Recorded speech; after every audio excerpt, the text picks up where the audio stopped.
Welcome, everyone, to the Eden Prairie Chamber Candidate Forums. My name is Pat McQueenie. I'm the president of the Eden Prairie Chamber, and I'll be the moderator for today's forum. The Eden Prairie Chamber of Commerce is a private nonprofit business association that represents over 325 area businesses and over 34,000 area employees. We want to thank our members for their support and also thank C.H. Robinson, who has sponsored our community events and candidate forums for this year. Today's forum is for State House of Representatives District 48B, and we are pleased to have incumbent Representative Carly Katiza-Wattoon and her challenger Holly Link joining us. Our forum is specifically designed to ask about business issues and policies, and our goal is to allow each candidate the chance to provide detailed answers to the questions, to highlight their views and how they would represent Eden Prairie at the state capitol. Joining us with this Zoom forum are two individuals who serve on the Chamber's Public Policy Committee, Troy Knorr from Boulevard Wealth Management as our timekeeper, and Todd Lodenslager from Lubeck Geisler Ham Wealth Management. Our forum will use the following guidelines. Each candidate has 3 minutes to do an introduction and can highlight issues and topics of their choice. We will then ask our business questions and allow 2 minutes for each candidate to answer, and we'll rotate who is first to answer. I may ask a follow-up question to clarify the candidate's response, or if I feel we did not get an answer to that question. We'll have 3 minutes at the very end for each candidate to provide their final comments. I wanted to say good morning to everyone, and Pat and Troy and Todd. I want to thank you for providing this opportunity to have a forum where we can have a conversation regarding our business concerns, commerce, and what the state might be able to do for you. So I'm Holly Link. I'm running for the Minnesota House of Representatives SD 48B seat. And my husband and I have lived in Eden Prairie for 22 years. We've called it home. We've raised our 2 children here. It's been a great place to live and to work and to play. Both my kids graduated from the Eden Prairie High School, went on to the Carlson School of Management, and graduated with successful careers in finance and marketing. So I'm concerned, though, that our current students may not have the same type of opportunities that our kids enjoyed. And as a 2-term school board member and as a PhD candidate in educational administration, I looked at policy on how we might be able to help that happen. So unfortunately, many of our state's businesses, our students' future employers, have suffered devastating losses due to a protracted shutdown and reopening under regulations which are impeding them from profitably running their businesses or paying their employees or meeting their tax obligations. I've owned and operated 2 small businesses, and I've experienced firsthand the effects of high taxes and regulations. As your representative, I'll help businesses to reopen and rebuild our economy and restore our way of life. I'll work to reduce taxes and regulations that impede innovation and economic growth. And that includes feeling safe in our community, knowing that we have police and public safety personnel who are vetted, well-trained, and funded so that they can meet the needs of each of our community members. It also means that we have healthcare that's high quality, affordable, and personalized. And as your representative, I'll work to provide a safe and healthy community for all. So I'm running to represent you in the Minnesota House of Representatives, and I'd appreciate your vote. Thank you. Great, thank you. And opening comment from you, Representative Katiza-Wattoon. Thanks, Pat. Thanks, Troy and Todd, for being here. I appreciate the Chamber hosting this event today. And I just look forward to a wonderful conversation on business policies. So I am Representative Carly Katiza-Wattoon. I currently serve in the Minnesota House of Representatives, representing the majority of Eden Prairie, roughly everything south of Highway 5 to the Minnesota River and 169 west to the Carver County line. So if you live in that portion of Eden Prairie, I am your current state representative, and I'm grateful for that opportunity. For those of you who I've not had the chance to speak with yet, I do want to tell you a little bit more about myself and why I'm running for re-election. So I grew up in Sheboygan, Wisconsin, in a union household. Both of my parents were educators and instilled in me a strong respect for our public education system. I came to Minnesota for college, and I met my husband at St. Thomas, where I got a degree in entrepreneurship and Spanish. So my background is in business, and my husband is an actuary. After graduation, we quickly decided that we wanted to spend our lives together in the Southwest Metro and chose Eden Prairie as our place to raise our future family. So now we have 4 children. Over the last 2 years, we went from 0 kids to 3 kids to now 4 kids. Just 8 weeks ago, we welcomed our 4th child. And as we were kind of looking ahead and making plans for our future, I had grown more and more disillusioned with politics as usual. So when I was elected in 2018, I really went to the Capitol with my business background and kind of wanted to focus on some of these policies. I do sit on the Commerce Committee and have had great opportunities to work with some of our business owners and under the Commerce Department umbrella on that committee. I think that when we set aside our differences, we really can get the job done. And we have some unfinished business. Given the situation with COVID here this year, a lot of our priorities were rerouted and shifted around a little bit. And I know that certainly our local businesses have felt that impact too.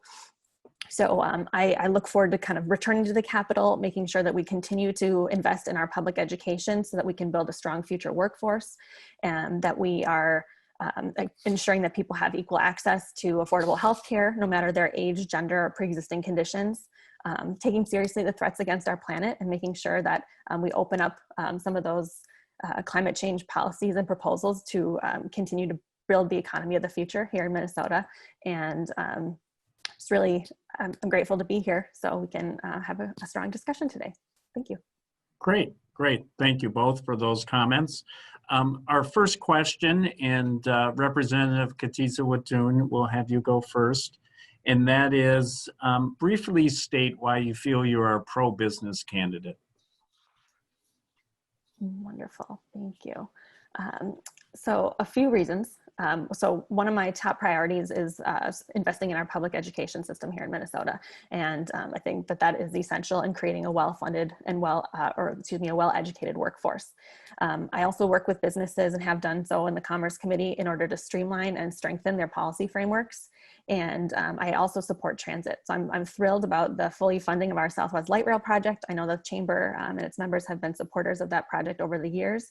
And I look forward to the opportunities that it's going to bring for employees living here in Eden Prairie and being able to commute possibly to downtown along the line to work, or for those people who are living closer to downtown, come out here to Eden Prairie and be able to expand and welcome a diverse workforce to the city.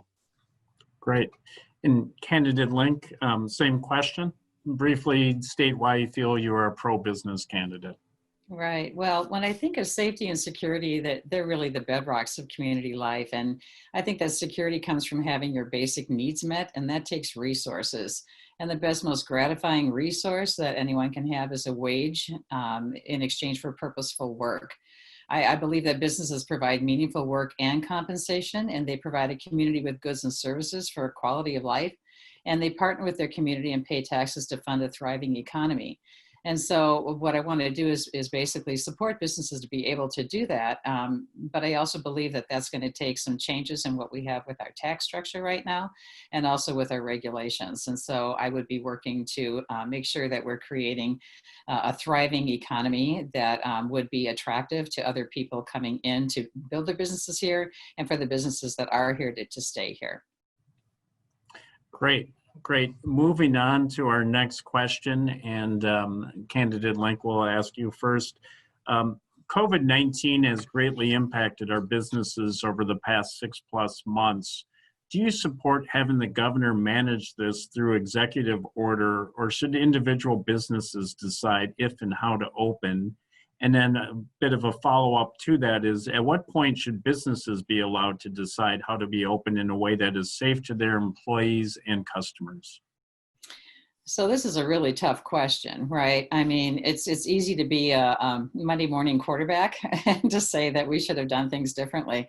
I really was right along with the governor to begin with. I think that because we did not know what we were dealing with, it was very appropriate for him to do what he did as far as the executive orders. Like with anything else, when you have a risk to mitigate in business, you need to take a look at really a definition of what is the risk you're dealing with. And then what are those things that you need to do to mitigate the risk? And then also, what's your exit strategy? In other words, when is it no longer an emergency? When does it become in maintenance? And so I really believe that the governor has continued to extend this emergency far too long, and that it has come to overreach. And so I really do believe that businesses know what they need to do to open safely at this point. We have isolated the fact that the people who are most susceptible to this are people who are either pre-existing conditions or aged. And so we want to be careful and safe about how we open up.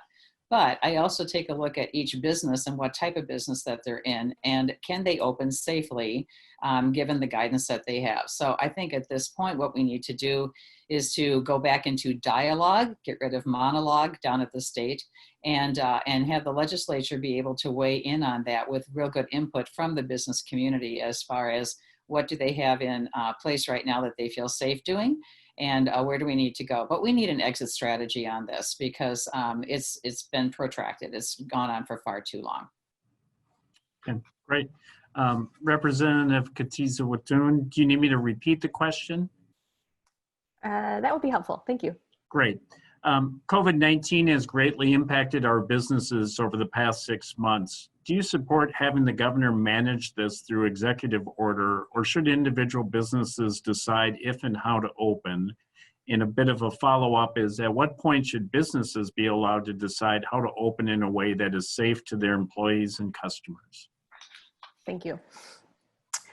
So this, with the off chance that you might tune out if I use the word unprecedented, we are certainly living in unprecedented times, and our businesses are struggling through that as well. I've spoken to a number of business owners in our community about the challenges that they've faced during the pandemic, and I've been working at the legislature. So it's the legislature has not stopped passing legislation. We've sent bills to the governor's desk to sign. In fact, I was a co-author on a COVID job and business relief grant bill that we passed in one of the special sessions. So that's relief that's coming into our community right now. And ensuring that we get the pandemic under control will allow businesses to fully open and employees to return to their workplaces without compromising their health. So the health and safety of each Minnesotan has been at the heart of the governor's pandemic response. And I think that working with the legislature has been his priority, but it allows us much more quickly to respond to the day-to-day changes with the pandemic. So if you look at the rest of the country, number one, we're still under a federal emergency order passed by President Trump. We are, and every other state is including Wisconsin now, again, underneath some sort of peacetime emergency order. So it would be a travesty, in my opinion, for Minnesota to respond against the way that the rest of the country is handling this right now. If you look at the cases in Wisconsin, they're skyrocketing. They've allowed their businesses to have a little bit more flexibility. And I visited recently, and you're not seeing people wearing masks. They're just not taking it seriously. And I think that the cases are showing that that's not the way to handle this situation. So we just need to do our due diligence, keep the health and safety of Minnesotans as our top priority. And I think that we can get the pandemic under control and then take it from there. Great, thank you. Next question, and Representative Katiza Watun, you'll be first. Shifting a little bit to tax and fiscal policies, Minnesota is viewed as a high tax state and typically listed in the top 5 for highest taxed. What is your position on the current Minnesota income tax? We have a top rate of 9.85% in corporate tax rates here in Minnesota. Are the rates too high? Are the rates equitable and should stay the same? Are the current rates should be raised so state spending can increase to support more public services? And why do you feel this way? Thank you. So all across the state, and especially here in Eden Prairie, Minnesotans care for each other and want to support each other. I think a couple of recent examples of this were the food drive that I organized here in Eden Prairie for the Minneapolis neighborhoods that were struggling to access food after the death of George Floyd and the subsequent unrest. We had been overwhelmed by the number of community members who felt called to help, came out to donate much needed non-perishables and other personal care items. There was another just last weekend that was a kind of a community day of action to restock our local prop food shelf, and the outpouring of support for those in a need in our community. Not all of our problems can be solved with a community food drive though, and I think that one of the best ways to take care of our fellow Minnesotans is that all of us pay our fair share to support statewide investments in our schools, our infrastructure, and other critical programs. So I think the rates that we have right now are equitable. Minnesota has the resources that we need, and we just need to kind of continue reviewing our state spending, as well as exploring possible revenue options to maintain the services that we have existing right now. Okay, thank you. And candidate Link, same question. Minnesota is viewed as a high tax state and typically is listed in the top 5 for highest taxed. What is your position on the current Minnesota income tax? The top rate's 9.85%. In corporate tax rates, do you see that they are too high? Rates are equitable and should stay the same. Rates should be raised so state spending can increase to support more public services, and why? Yeah, this is where we disagree a little bit on where the funding comes from for the programs that we need for the state. And I believe that the taxes really are too high at this point, especially given the, what has happened with COVID. And I'm really concerned about the future of commerce here. I think buyer behavior has changed. I think especially retail is going to really be hit. And we may not see it in this year's taxes as they come forward, but we're certainly going to see it next year. So I'm very concerned about that. And I'm concerned that we're not attracting businesses to come to the state, which then provide the jobs and give us that kind of economy that that we've enjoyed. Prior to COVID, we had some of the lowest unemployment rates that we've had historically. And it was very, very encouraging to see that. I think we can spin the economy back up. I think it'll get there, but I don't think that we can re-burden and even increase the burden on our, for property tax, for business tax, and for income tax as well. So I think we need to really take a look at where are we spending the money right now? Are there any efficiencies that we can do as far as our budget coming up? But right now, I think that we need to attract business, not to repel business and not to have business leave. And so I think what we need to do is take a look at our tax structure and again, the regulations as well. Great, thank you. Next question, and first up will be you, candidate Link. With a budget shortfall projected, how would you plan to balance the budget? In what areas would you look to cut spending in? Yeah, this is a really tough question because we went from, about a $2.4 billion surplus to now almost $5 billion deficit projected for the biennium. And I'm extremely concerned. Like I said before, we can't just pile that onto the individuals from a tax standpoint. And so what that means is you need to take a look at the budget stem to stern. Okay, so first of all, you take a look to see if there's any fraud, waste, or any opportunities for efficiencies. Maybe there are different ways of doing things that we've done in the past. That's just going to take some really good conversation at the table. It's not going to be easy. Always, new programs might need to be put on hold for a little bit, or planned increases may have to come back. Private businesses have had to roll back salaries that they had promised their employees salary increases, and we may need to take a look at the state salaries that were just increased, and is there room for doing something with that? Also, the two largest areas of the budget, roughly 80%, are education and health and human services. So nobody wants to be the person that says, okay, we're going to cut funds for either one of those programs, but we do need to take a look and see if we can find some way for efficiencies, and also not take on any additional debt. I know there was talk of possibly a preschool program for all. We're still trying to fund K through 12, and so I don't think that we want to take on any other additional statewide pre-K program at this point in time. Besides, I think that really the pre-K should be the choice of parents and what's best for their students. Great, thank you. And Representative Katiza Wathune, same question. With a budget shortfall projected, how would you plan to balance the budget? And what areas would you look to cut spending in? So our forecast is not looking as strong as we hoped back in February before COVID truly hit us here in Minnesota. But I would say that it's really too difficult to make any determinations on exactly what it might look like going forward. We definitely have some difficult discussions and decisions ahead of us. And I've always been a detail-oriented person. So when we do have the opportunity to kind of review our state spending and kind of take it, comb through one line item at a time, I want to make sure that we are spending as efficiently and as effectively as possible. But I think it's just too early to tell, given that we've received some federal assistance, but we don't know what any future federal assistance might look like to support our state spending here. But my priority is, and always will be, making sure that working families and seniors aren't disproportionately carrying the burden of balancing that tight budget. Okay. Moving on to transportation, and this question for you, Representative Katiza Wathune. A good transportation system is key to businesses in terms of moving goods and having employees be able to get to work. Do you support dedicating general funds to transportation needs as a top priority?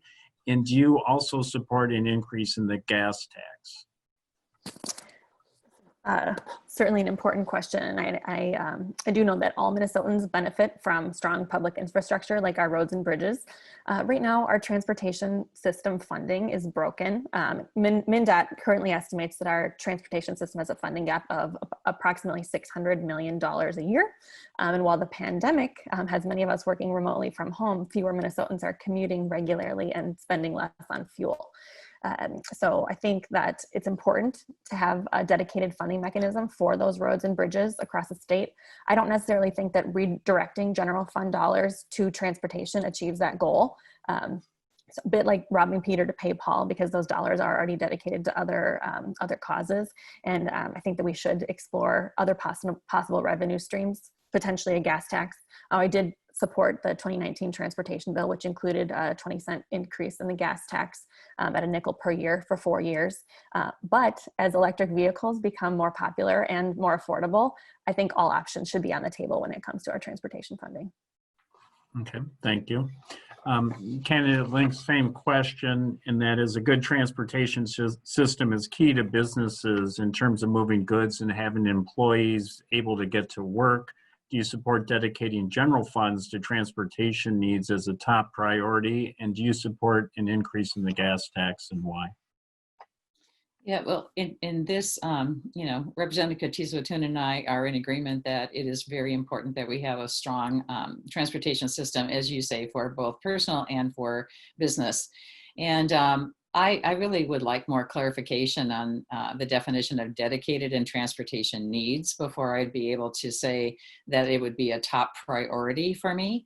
So I would like to dig more into this to find out a little bit more about what is working well, what's not working well. And so that would be something that I would need to investigate before I'd be able to call it a top priority. But at this point, to increase a gas tax, I think would be rather an onerous burden on people. I think that right now they're just trying to make ends meet, both from a personal standpoint and then also from a business standpoint. And so an increase in the gas tax right now, I don't think is really where we want to go with it. Again, this is something I'd have to take a look at and where we're at. But I think a well-funded transportation system is really important for the state, obviously. Okay, thank you. Next question is going to stay on the transportation topic and be a bit more local. So Candidate Link, I'll start with you.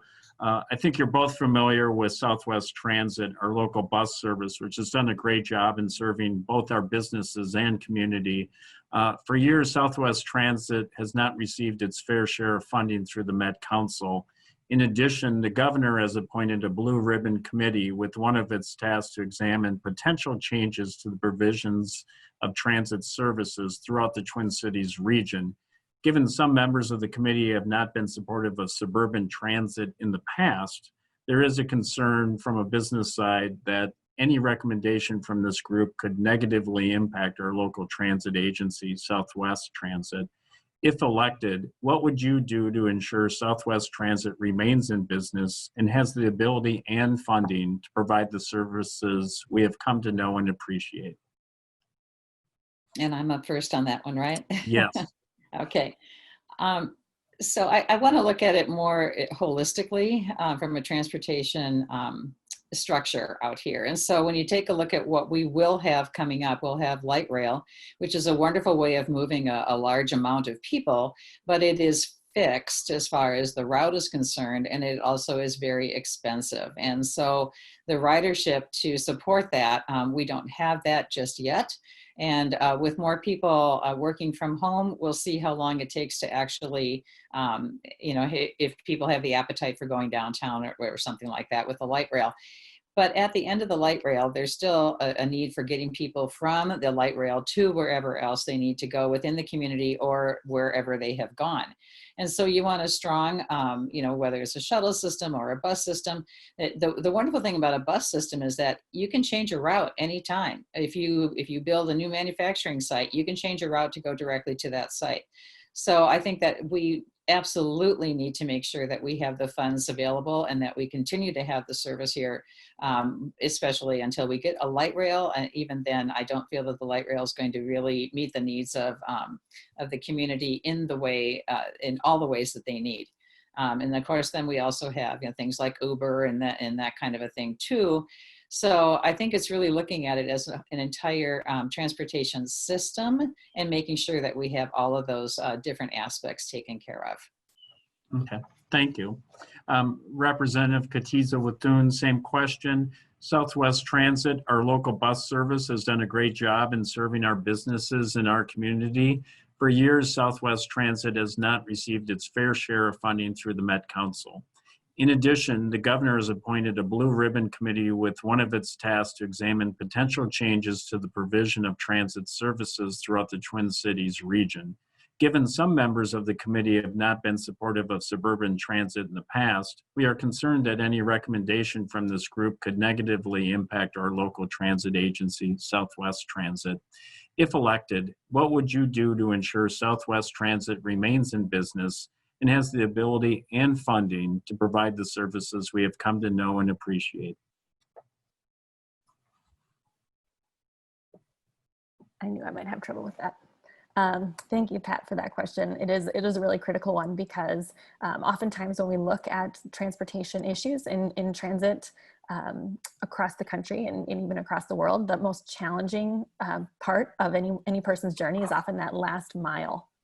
And so between where people live and then where their nearest transit bus stop might be, where the nearest train station might be, making sure that they can get back and forth to the greater system.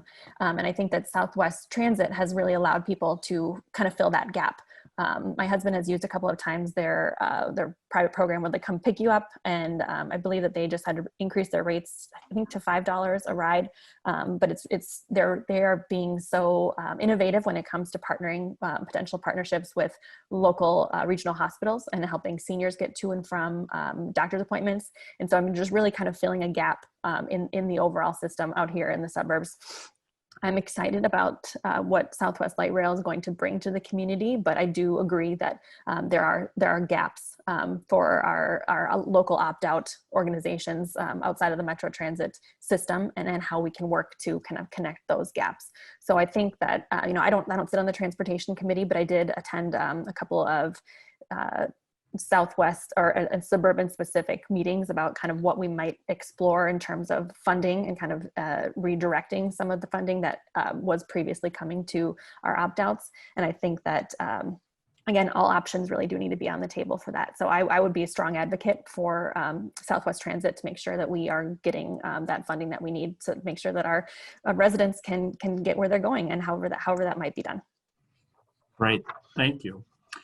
We're going to shift topics to healthcare, and the first question will go to you, Representative Katiza Wathun. Minnesota mandates coverage of roughly 60 benefits as part of a fully insured individual and group health insurance products sold in the state, putting Minnesota in the top 5 states with the most mandates. So the question is, do you support reducing the level of mandated insurance benefits to reduce the cost of health insurance for their businesses and in their employees? And what policies might you support to lower costs for health insurance in Minnesota? Well, that's a really good question. And we do consider that frequently in the Commerce Committee because proposals continually come to us about mandating coverage.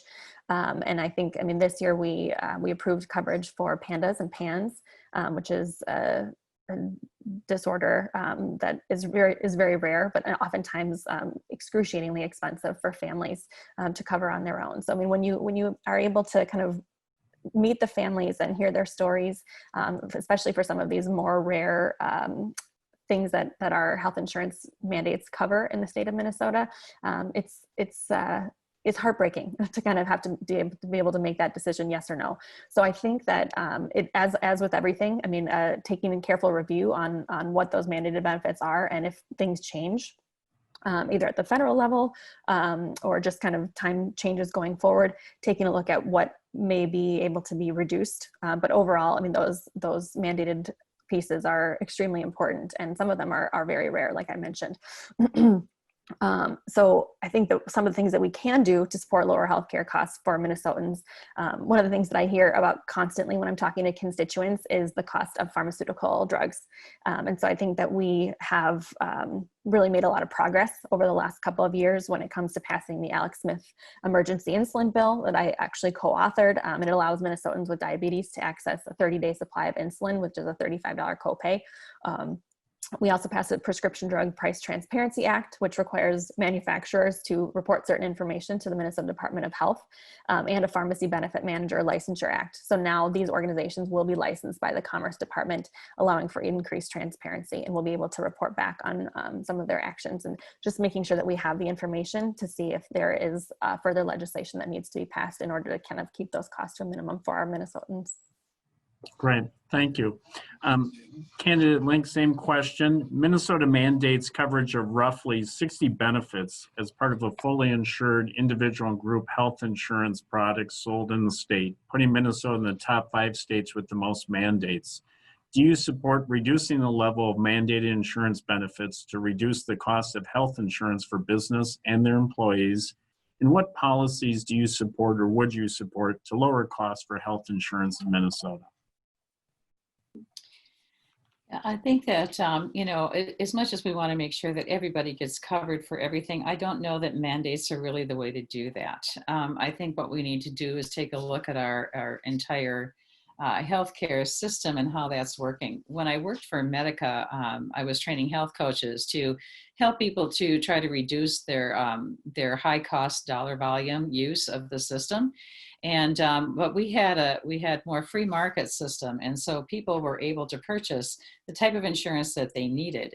And I think that that's really what we want to take a look at. So when I think about policies to really support the lower cost of health insurance in Minnesota, it would be returning that regulatory authority back to the states rather than the federal government, first of all, and then provide more insurance choices that are affordable and personalized. So not just a one size fits all. Provide incentive for people to get and keep healthcare coverage before developing some of the pre-existing conditions that often raise the cost for them. And so allowing people who are younger to purchase that insurance and then be able to have that insurance follow them regardless of whether or not they maintain a job. So perhaps there'd be a health savings account that they could be putting their money into, and that would be portable from job to job. And so they wouldn't have to worry about losing their job and then losing their insurance. And then also providing a guaranteed coverage pool for people with high cost illnesses, ensuring coverage for pre-existing conditions, which we had definitely, and then increasing transparency of healthcare costs and no surprises. And then again, like I said, enhancing health savings accounts so that people are able to save up for their insurance and for their healthcare needs in the future and be able to build it up like an IRA. We'll start with candidate Link. How do you support funding pre-K in the state? Is it state funding for all by voucher for people in need?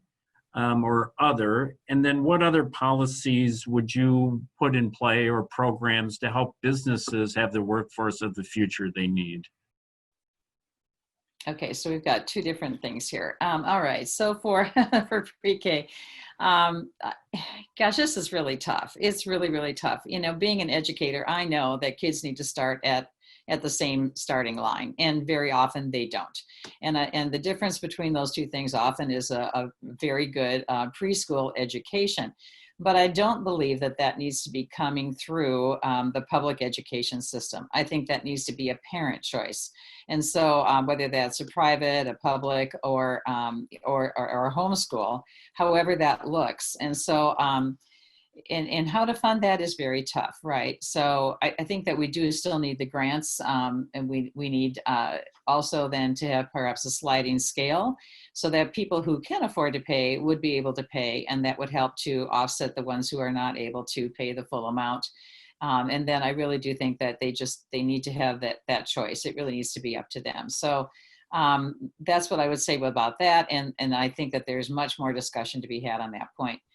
As far as how to meet workforce needs in the future, I would say that it would be the same thing that we're doing right now, partnerships that really go between the business and both pre-K to 12, as well as post-secondary educational opportunities to provide real-world experiences and job shadowing and internships, and then career prep courses and college and career fairs, which I think are very important. And then also for health and human services on that point, making sure that we have affordable quality housing across the lifespan, and then affordable health care and health insurance options for employees, reliable, convenient, and cost-effective transportation for employees, and then workforce training for displaced or unemployed individuals. Great, thank you.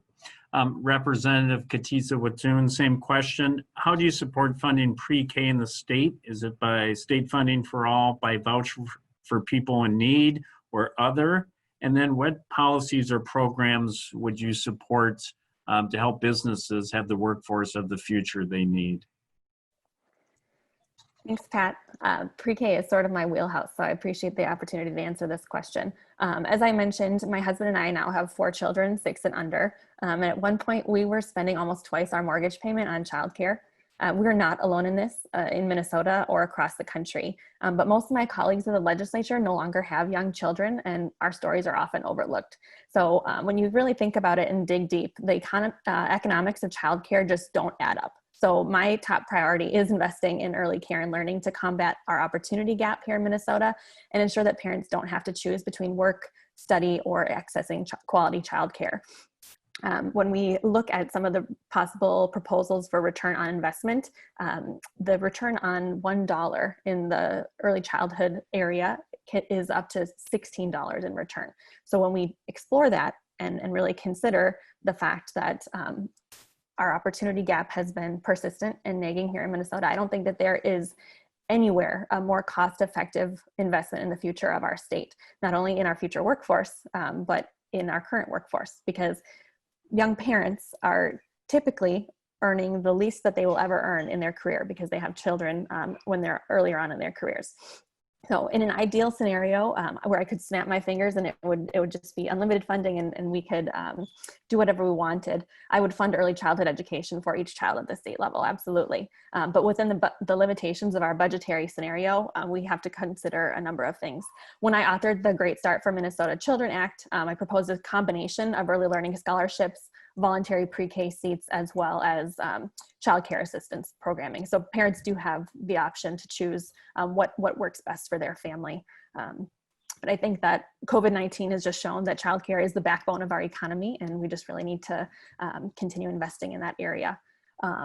As far as future workforce policies, I support workforce development scholarships and Helmets to Hard Hats program, which allows our former service members to get into the trades and just continuing to invest in those areas.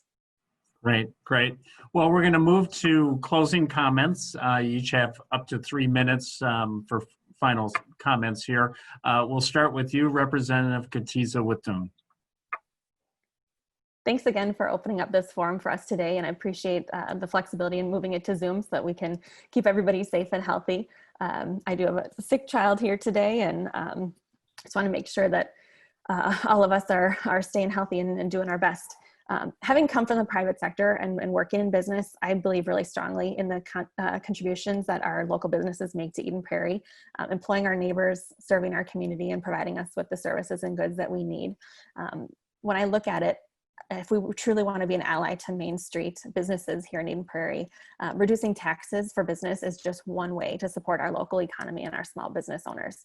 So really providing that educated workforce with continued education funding, improving our infrastructure to optimize the transportation of goods, enabling employees to get to and from work by investing in public transportation options, ensuring that early access to childcare for young families, bringing small businesses to the table, businesses and their owners to the table when we're making decisions on issues that will impact how they do business, like healthcare and the minimum wage. These are things that we can do, not only here in Eden Prairie, but across the state to strengthen our economy and local communities to help local businesses grow and thrive in their area. Like I said, my background is in business operations, so I know firsthand some of the best ways to support those business owners are to ensure these options that we have. And when we spend a lot of money finding the right person for the right job, we want to keep that person there.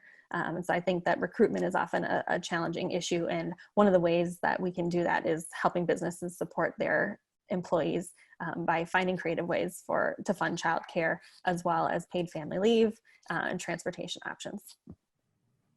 Great. Thank you. And candidate Link, up to 3 minutes for your closing comments as well. I'm going to be very brief.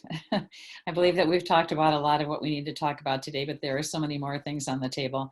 I'm real concerned with businesses over the next year here, going through the next Christmas season, holiday season. And I think what we've seen is that a lot of businesses have been able to meet their obligations this year because they had a half a year of good returns. But now coming up into the next year is where I'm really concerned. We've had so many businesses who have had to furlough people, have had to really cut back on the workforce or actually just shut down. And so at this point, you know, it's very difficult. And I share your concerns. I hear the concerns of people out there, especially one family I talked to. They live in Eden Prairie, but they have businesses in 4 different areas around Minneapolis, St. Paul, and the suburbs. And they've gone through all the fat, they've gone through all the lean, and now they're looking at having to close a couple of their businesses. And so this is the story that we're beginning to hear. We're not through the woods yet, and we've got a lot of really tough decisions. And so I think, though, that even despite all of that, I am an optimist. I do believe that if we can spin the economy back up, get open, and let the economy heal itself as it does, I think that we're going to be in a much better place at the end of 2021 than we are today. So we will restore our way of life. We will get education back on track. Right now, it looks like we may be able to move to something a little bit more less restrictive coming up. But that remains to be seen. At the same time, the schools are really struggling right now because of a lot of students who have left the system and gone private or gone homeschooling. And so, you know, they're going to be struggling too with that. So I think really to accomplish rebuilding and restoration, what we need to do is, first of all, rebalance the power down at the State House, get rid of the monologue, get back into dialogue, and then also get the judicial system re-engaged as well. And so to do that, we're going to need really strong leaders. And I've been disappointed with the leadership at the state level and also at the county level. And what we need to do is to have leaders who are willing to take hold and to make those tough decisions and to support businesses and to both physically and financially. So I know it's going to mean that we're going to go through a period of austerity right now as we tackle balancing the budget. That's gone from the 2.4 surplus to a $5 billion deficit, but I am a proven strong leader for Eden Prairie, and I've tirelessly advocated for this community. So I'm ready to work hard for you, Eden Prairie, and to take your vote and your voice down to Minnesota, to the state capitol. So I'd appreciate your trust, your support, and your vote, and let's make a difference for Minnesota. Thank you. Great, great. Thank you to both of you for your time today and for stepping up to put your name on the ballot and represent Eden Prairie and the state of Minnesota. And as always, we encourage people to check out candidates and then get out and vote for the best one that represents their views. Again, thank you for your time and good luck with the upcoming election.